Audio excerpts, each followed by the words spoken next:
Rabbana innaka ra'ufur rahim. Wa qala Rasulullah sallallahu alaihi wasallam mal mayyitu fil qabri illa kal gharikil mutaghawwis yantadiru da'watan talhaquhu min abihi wa ummihi wa akhihi wa sahibihi fa idza lahiqathu kanat ahabba ilaihi min ad-dunya wa ma fiha aw kama qala Rasulullah sallallahu alaihi wa alihi wasallam. Pertama-tama yang sama kita cintai dan kita muliakan segenap para alim ulama, para asatidzah, para guru-guru kita semua, bil khusus al-mukarram akhina al-ustadz Mulyadi, guru kita, mudah-mudahan sehat walafiat, dan juga sahibul bait al-mukarram al-ustadz Abdul Ghaffar beserta keluarga besar almarhum yang meninggal dunia, Ibu Marna. Mudah-mudahan kita doakan yang ditinggal diberikan kekuatan, ketabahan, kesabaran oleh Allah Subhanahu wa taala, dan Allah mudahkan semua urusannya. Amin ya rabbal alamin. Yang meninggal dunia kita doakan mudah-mudahan alam kuburnya diberikan cahaya oleh Allah Subhanahu wa taala. Allah cucurkan rahmat kasih sayangnya, Allah jadikan kuburnya raudhah min riyadil jannah. Amin ya rabbal alamin. Bapak-bapak, para jamaah sekalian, kenapa sih kita harus mengadakan acara seperti ini ya? Kalau ada yang meninggal, kita umumnya warga Nahdlatul Ulama, warga Nahdliyin Ahlus Sunnah wal Jamaah biasanya mengadakan acara tahlilan seperti ini. Itu karena ada 3 hal. Yang pertama adalah agar kita memiliki identitas, ciri bahwa kita memang betulan pengikut umat Nabi Muhammad Sallallahu Alaihi Wasallam. Sebab umat Nabi Muhammad itu ada 3 karakter, ada 3 gelombang, ada 3 tanda, ya, diceritakan oleh Allah dalam Al-Quran surat Al-Hasyr ayat 8, 9, 10. Ini secara berurutan, mereka ini adalah merupakan tanda-tanda pengikut Nabi Muhammad Sallallahu Alaihi Wasallam. Yang pertama, ayat 8 bercerita tentang pengikut Nabi Muhammad yang meninggalkan kota Mekah menuju Madinah. Mereka meninggalkan itu semua tujuannya ingin bersama dengan Nabi Muhammad SAW. Dikenal dengan sebutan kaum muhajirin. Allah katakan dalam surah Al-Hasyr ini ayat 8, lil fuqara illadzina, ya, lil muhajirin. Jadi bagi orang-orang fuqara, orang-orang yang nggak punya dari kalangan muhajirin. Kenapa mereka nggak punya? Karena mereka begitu hijrah ke Madinah, harta mereka hampir disita sama orang-orang kafir. Sampai ada orang sukses namanya Suhaib Ar-Rumi, salah seorang sahabat Nabi dari Romawi. Dia datang ke kota suci Mekah. Di Mekah memang dia ahli pengusaha, ahli usaha. Jadilah dia pengusaha sukses. Jadi orang kaya nih Suhaib. Begitu perintah hijrah turun, ini Suhaib juga mau berangkat bersama Nabi ke Madinah, meninggalkan kota suci Mekah menuju Madinah.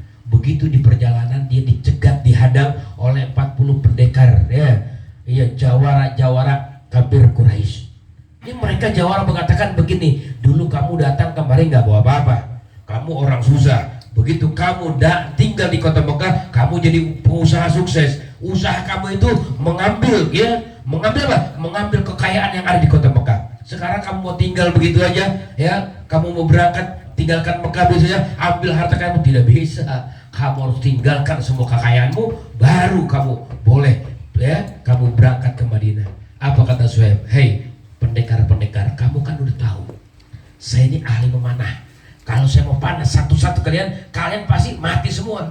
Tapi karena kalian nggak menginginkan agama saya, nggak menginginkan iman saya, cuman harta saya kamu inginkan, ya udah kita jalur damai, ambil semua hartaku. Yang penting satu syaratnya, biar aku lenggang berangkat ke Madinah untuk bersama-sama bergabung dengan Nabi Muhammad Sallallahu Alaihi Wasallam. Jadi orang kafir mah cuma pengen hartanya doang, ya, bukan pengen iman kita. Akhirnya Suhaib berangkat. Begitu sampai di kota Madinah, apa kata Nabi? Nabi sampai memuji, menyanjung, mengatakan bah Rabiha Aba Yahya, bah Rabiha Aba Yahya. Untung besar, menang banyak. Ya, engkau wahai Abi Yahya, kau beruntung. Ya, kamu tahu dari mana ya Rasulullah? Semalam Allah bilang kepadaku, ada orang sukses, dia tinggalkan kekayaannya demi untuk bergabung bersama engkau ya Rasulullah, bersama Nabi Muhammad SAW. Itu namanya kaum muhajirin, Pak. pengikut Nabi Muhammad Shallallahu Alaihi Wasallam. Makanya mereka dikasih gelar oleh Allah, ulaika humus shadiqun. Di akhir ayat ini mengatakan ulaika, mereka tuh para muhajirin as-shadiqun, orang-orang yang benar semua. Allah yang bilang orang benar. Kalau kita dikata orang benar, belum tentu benar. Kalau orang yang ngomong tuh Syanu benar banget, belum tentu di hadapan Allah. Tapi kalau Allah yang bilang ulaika humus shadiqun, mereka lah orang-orang benar. Ini artinya apa? Artinya ya mereka itu orang-orang beruntung semua, orang-orang baik semua. Makanya sahabat nggak boleh kita ngata-ngatain, nyela sahabat. Nggak, kenapa? Karena sahabat udah dikasih gelar sama Allah as-shadiqun, ulaika humus shadiqun, mereka lah orang-orang yang asli keimanannya. Nah yang kedua ada namanya orang muhajirin, orang ansor gitu. Orang ansor kedua, siapa ansor? Ansor ini pribumi, orang Madinah asli ya, yang sudah menjadi pribumi di situ ya. Mereka menyambut kedatangan orang-orang muhajirin pun Allah katakan, apa kata Allah dalam Quran? Lilladzina tabawwa'ud dara wal iman, buat mereka yang tinggal menjadi pribumi di negeri aman, maksudnya Madinah, yuhibbuna man hajjara ilaihim, mereka cinta kepada orang-orang yang hijrah kepada mereka. Masya Allah, Allah tahu banget ya hati-hatinya orang-orang Ansor, begitu cinta kepada para pendatang. Jadi mereka nggak ada benci, nggak ada dengki, nggak ada hasud. Mereka memang hatinya sudah terdidik dengan keimanan yang diajarkan oleh sahabat-sahabat Rasulullah yang terlebih dahulu mereka hijrah ke Madinah untuk mendidik orang-orang Madinah, sehingga hati mereka bersih-bersih. Sampai-sampai sama pendatang ini mereka cinta. Nggak ada tuh ribut antara pribumi pendatang, antara dua persaudaraan yang dipersaudarakan oleh Rasulullah SAW, antara kaum Ansar dan kaum Muhajirin. Sampai-sampai Allah katakan wa yu'thiruna ala anfusihim walau kana bihim khassasah. Sampai mereka mentingin orang lain, mentingin tamunya demi untuk memberikan kebahagiaan para tamu-tamunya. Sehingga orang-orang Muhajirin ini, Masya Allah, layaknya saudara kandung sama orang-orang Ansar. Dijamu, diservis, dilayani, diberikan tawaran-tawaran rumah, tempat usaha, tempat tinggal yang diberikan seperti itu. Makanya Allah bilang kepada orang-orang Ansar, ulaika humul muflihun, mereka orang-orang beruntung semua. Inilah dua pengikut Nabi Muhammad sallallahu alaihi wasallam, Ansar dan Muhajirin. Yang terakhir siapa? Ini yang terakhir yang tidak bisa masuk kategori Ansor dan Muhajirin, yaitu pengikut setelahnya sampai hari kiamat. Bagaimana tanda-tanda mereka? Tanda-tanda mereka Allah katakan walladzina ja'u min ba'dihim. Dan generasi para pengikut Nabi Muhammad, umat Nabi Muhammad adalah orang-orang yang datang setelah mereka meninggal dunia, Ansor dan Muhajirin. Bagaimana karakter mereka? Karakter mereka adalah yaquluna, mereka sering berdoa bareng-bareng, Rabbana ighfir lana wa li ikhwanina alladziina sabaquna bil iman. Ya Allah, ampuni kami semua yang pada kumpul. Mudah-mudahan perkumpulan kita diampuni oleh Allah. Amin. Wa li ikhwanina alladziina sabaquna bil iman, dan juga saudara-saudara kami yang telah mendahului keimanannya. Ini nih, ciri umat Nabi Muhammad, suka doain orang yang sudah meninggal. Jadi kita ngumpul gini ngapain sih? Kita ngumpul begini untuk doain orang yang udah meninggal. Karena Allah ajarin tuh orang-orang yang pada datang mimba dihim, setelah ada yang meninggal di antara mereka, mereka pada datang ngapain? Yaquluna, mereka bareng-bareng berdoa. Bagaimana doanya? Rabbana ighfir lana wa li ikhwanina alladziina sabaquna bil iman. Jadi berarti kita ngerjain ini untuk mempunyai identitas. Meskipun kita bukan Muhajirin karena udah terlambat, ataupun Ansor, tapi kita bisa mengikut pengikut yang ketiga adalah suka mendoakan umat Nabi besar Muhammad sallallahu alaihi wasallam. Dalam kitab Nasuihul Ibad, Syekh Nawawi Banten mengarang kitab Nasuihul Ibad. Itu dia mengutip doa yang orang punya peduli kepada umat Nabi Muhammad dijamin pasti meninggalnya husnul khotimah. Amin. Bagaimana doanya? Allahumma ighfir umat Sayyidina Muhammad, Allahumma arham umat Sayyidina Muhammad, Allahumma astur umat Sayyidina Muhammad, Allahumma jibur umat Sayyidina Muhammad. Itu doa, artinya apa? Doa kita punya peduli. Kenapa? Kalau Nabi kita sayang kepada umatnya, maka kita pun kudu buktikan kesayangan kita kepada umatnya. Jangan kita ngaku-ngaku cinta sama Nabi, tapi sama umat Nabi kita lecehin, umat Nabi kita bully, umat Nabi Muhammad kita sudutkan, umat Nabi Muhammad kita pojokin. Jangan. Kalau kita betulan cinta sama Nabi Muhammad, kita harus cinta juga sama umatnya. Min alamati mahabbati Rasulillah, di antara tanda cinta kepada Allah, mahabbatu ummati, mencintai umatnya. Bagaimana caranya? Ini minimal malam ini kita ngumpul, kita doain almarhumah Ibu Marna, yang meninggal dunia, mudah-mudahan Allah ampuni dosa-dosanya.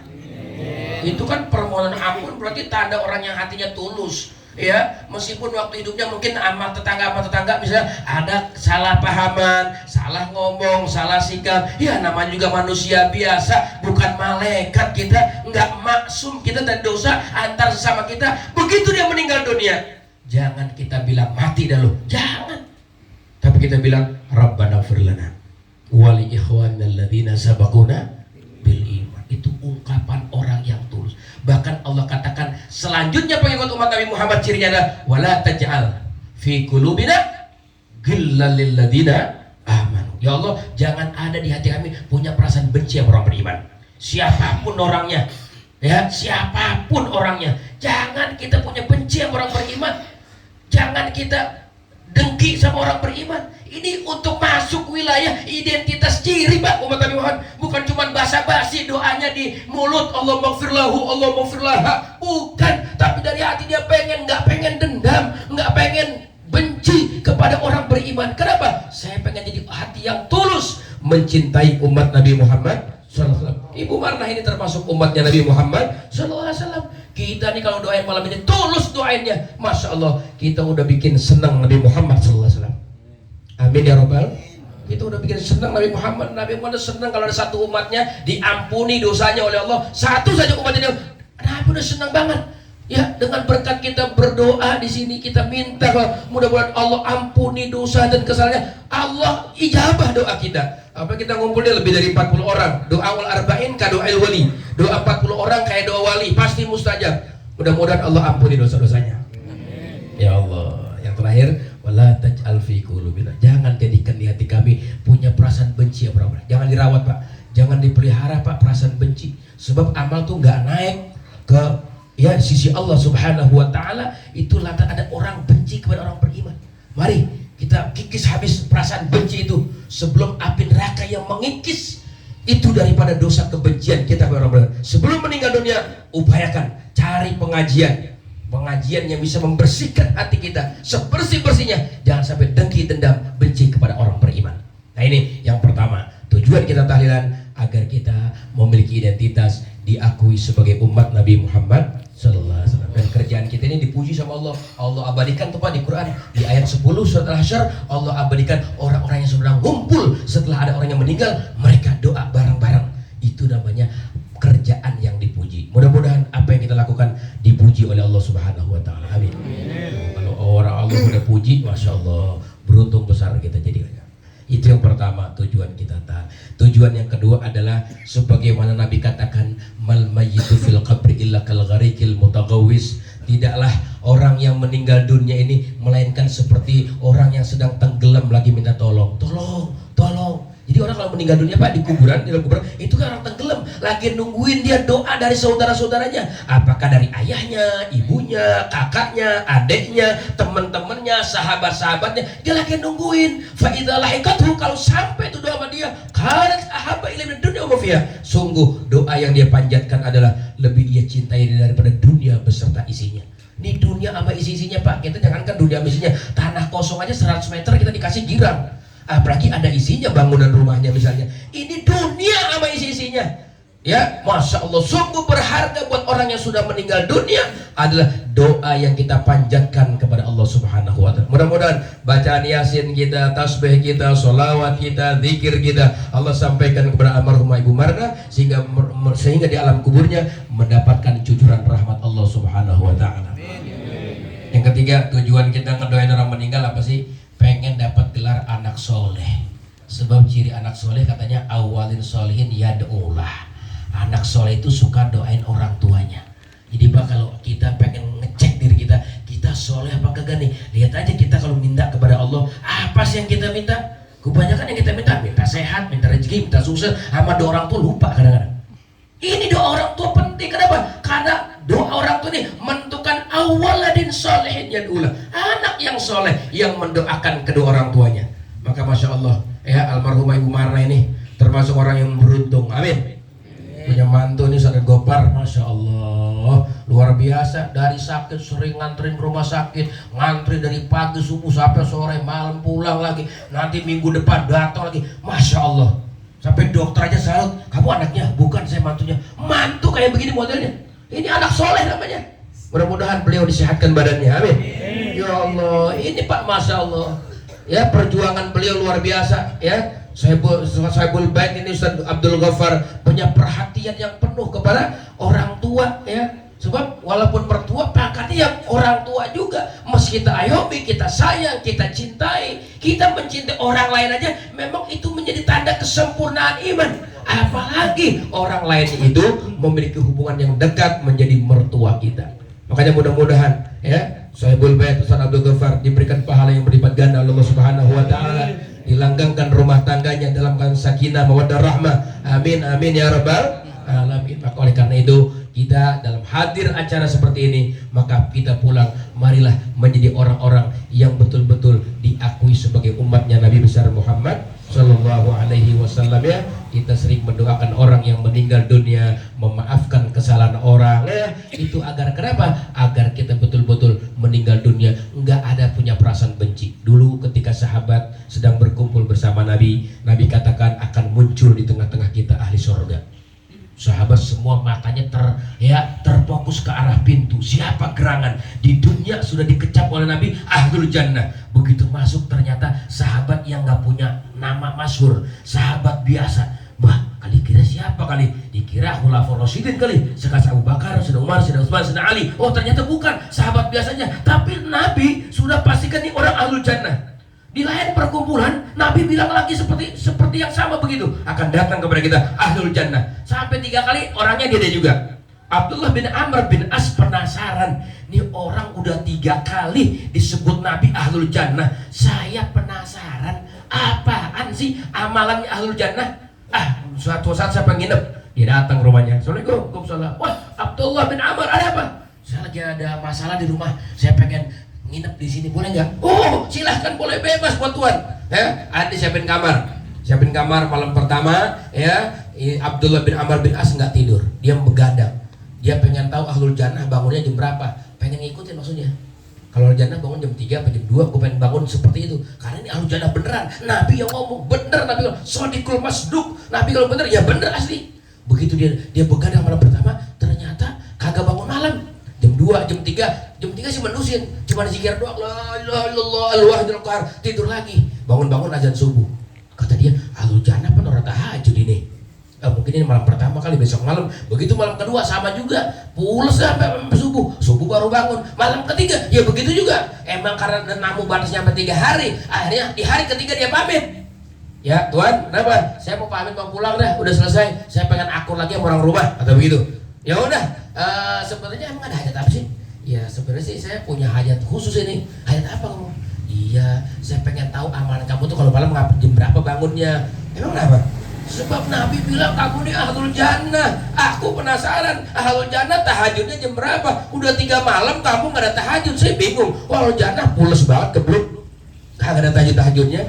Emang kata dia, oh iya, saya ini emang gak punya amalan tahajud yang khusus. Saya ini cuma hati saya nggak pernah benci sama siapapun. Hati saya nggak pernah dengki sama siapapun. Oh, kata beliau, ini dia barangnya yang mahal, yang susah kita ngikutin, kata dia gitu. Kenapa? Kalau tahajud 100 rakaat tiap malam bisa kita kerjain, puasa 40 hari sanggup kita. Tapi kalau punya hati yang bersih, itu yang paling berat. Gitu katanya. Artinya apa? Artinya apa? Orang punya amal sedikit, tapi hatinya bersih, dia akan punya modal besar masuk surga.